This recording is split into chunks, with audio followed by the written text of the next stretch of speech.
தண்ணி வரும்பொழுது அதை சேமிச்சு வச்சு விதை விதைச்சு இந்த விதைய வர்ற தை மாதத்துல அறுவடை செய்யறது நம்ம தமிழர்களுடைய வழக்கம். ஓகே, வணக்கம்.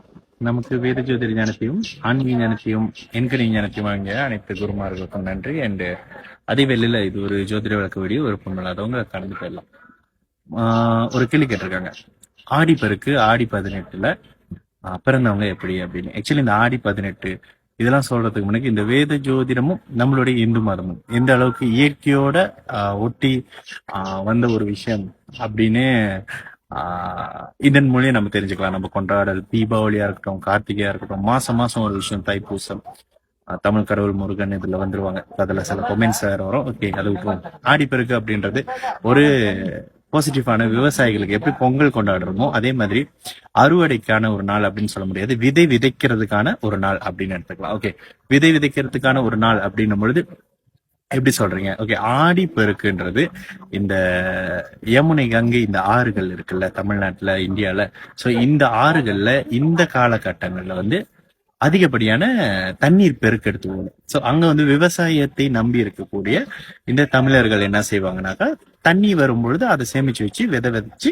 இந்த விதைய வர்ற தை மாதத்துல அறுவடை செய்யறது நம்ம தமிழர்களுடைய வழக்கம். ஓகேங்களா? ஸோ இதுதான் அந்த ஆடிப்பெருக்கு. இருந்தாலும் இந்த ஆடிப்பெருக்குன்றது வந்து வளர்பிறையில வரும்.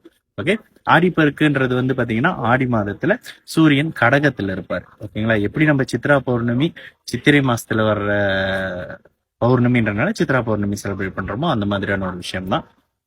ஸோ இது வந்து ஒரு பாசிட்டிவான ஒரு நாள். எதை பண்ணாலும் அந்த இப்போ ஒரு விவசாயம் பண்றாங்க, அந்த விவசாயிக்கு தண்ணீர் போதுமான அளவுக்கு இருக்கும். அவங்களோட விவசாயம், அவங்க நடுற அந்த நெல் கதிர்கள், ஸோ இதெல்லாம் நன்றாக இருக்கிறதுக்காக ஒரு சயின்டிபிக்கான ஒரு ரீசன் தான் இந்த ஆடிப்பெருக்கு அப்படின்ற ஒரு விஷயம். ஸோ இதுல போய் நம்ம வந்து இந்த மாலை விடுறது இதெல்லாம் செய்யணும். ஆனா ஆடிப்பெருக்குல போய் விடும்போது இந்த தண்ணி கூட இருக்கும், அதனால இந்த மாலை விடுறது இதெல்லாம் போய் நேரா கடல்ல சேர்ந்துரும் அப்படின்ற மாதிரியான ஒரு விஷயம் தான்.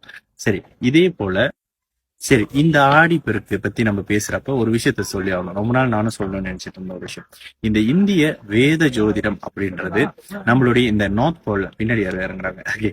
நார்த் போல் மற்றும் நார்த் சவுத் போல்ல வந்து நிச்சயமா இந்த வேத ஜோதிடம் பயன்படுத்த முடியாது. ஏன் அப்படின்னு கேட்டீங்கன்னா, இது வந்து இந்திய முறைப்படி கணிக்கப்பட்ட ஒரு ஜாதகம். ஓகேங்களா? இது வந்து நார்த்ல இருந்து வந்தாலும், ஆனா இது வந்து சூரியன் உச்சம் அப்படின்னு சொல்றோம் எப்ப சித்திர மாசத்துல. ஏன்னாக்கா சித்திர மாசத்துல வெயில் கொளுத்தும், அதனாலதான் சூரியன் உச்சம். ஆனா நார்த் போல்லையும் சவுத் போல்லையும் சூரியன் உச்சம் சொல்ல முடியுமா?